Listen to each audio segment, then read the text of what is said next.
যেতে হলে যাব। কাজ নেই, কর্ম নেই। কদিন ধরে প্রধানমন্ত্রী বলে বেড়াচ্ছে না, মাইনরিটিসরা তফসিলিদের রিজার্ভেশন কেড়ে নেবে। এটা কখনো হতে পারে? और बंगाल में भी इंडी जमात का एससी, एसटी, ओबीसी के आरक्षण के खिलाफ उनका जो षड्यंत्र है, आरक्षण विरोधी उनकी जो मानसिकता है, उसका भंडा फूट गया है। এই মুহূর্তের খবর 2011 থেকে 2024 সমস্ত ওবিসি সার্টিফিকেট বাতিল।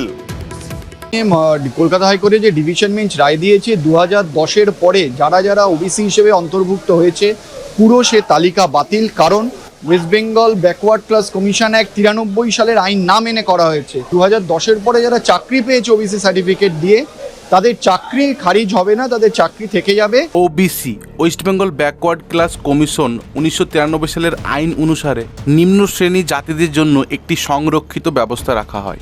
পরবর্তীকালে 2010 সালে যখন টিএমসি সরকার অর্থাৎ মমতা ব্যানার্জি ক্ষমতায় আসেন পশ্চিমবঙ্গে, তখন কিছু এই ওবিসির নিয়ম লঙ্ঘন করে সর্বপেক্ষে খুলে দেওয়া হয় ওবিসিদের জন্য, যার ফলস্বরূপ এই সার্টিফিকেট দেখিয়ে বহু মানুষ অর্থাৎ মুসলিম সহ অন্যান্য জাতির মানুষ বিভিন্ন রকম সরকারি কর্মক্ষেত্রে তারা তাদের সুবিধা ভোগ পাচ্ছিল। কিন্তু হঠাৎ করে 22শে মে 2024 সালে হাইকোর্ট একটি বিশাল বড় নির্দেশ জারি করলো যে এই ওবিসিগুলিকে সম্পূর্ণভাবে বাতিল করা হবে। তো হাইকোর্ট এটাকে সম্পূর্ণ বা পুরোপুরি বাতিল করেনি। 2010 সালের পর যারা এই ওবিসি সার্টিফিকেট দেখিয়ে তাদের উপভোগ করছে বা চাকরি পেয়েছে তাদের চাকরিতে কোনো রকম ক্ষতি না হয়ে তাদের চাকরি বহাল থাকবে। কিন্তু নতুন করে যারা ভাবছে যে এখন আমরা ওবিসি সার্টিফিকেট দেখিয়ে 2 থেকে 3 নাম্বার জেনারেলের থেকে কম নাম্বার পেয়ে আমরা চাকরির ক্ষেত্রে আগে থাকবো, সেটা সম্পূর্ণ এখন ভুল ধারণা। কারণ এটা সরকার একদম কঠোরভাবে নিষেধ করে দিয়েছে।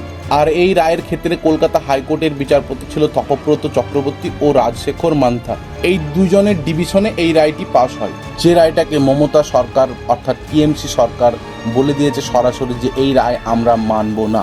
আমি কোর্টকে সম্মান করি, কিন্তু যে ব্যক্তি এই রায় দিয়েছে যে ওবিসি রিজার্ভেশন থেকে মুসলিমদের বাদ দিতে হবে, আমি তাদের রায় মানি না, আমি মানব না।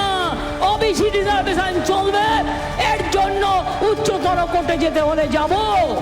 এর পরিপ্রেক্ষিতে অমিত শাহ কঠোরভাবে মমতা সরকারকে নিন্দা করে বলেন যে হাইকোর্টকে যদি যে মানে না সে সরকার একদম জঘন্যতম সরকার।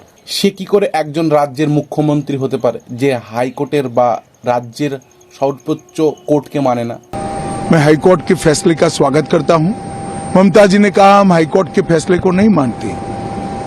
मैं बंगाल की जनता को पूछना चाहता हूं, कोई ऐसी मुख्यमंत्री हो सकती है, संवैधानिक पद पर बैठी हुई कोई व्यक्ति ऐसी हो सकती है?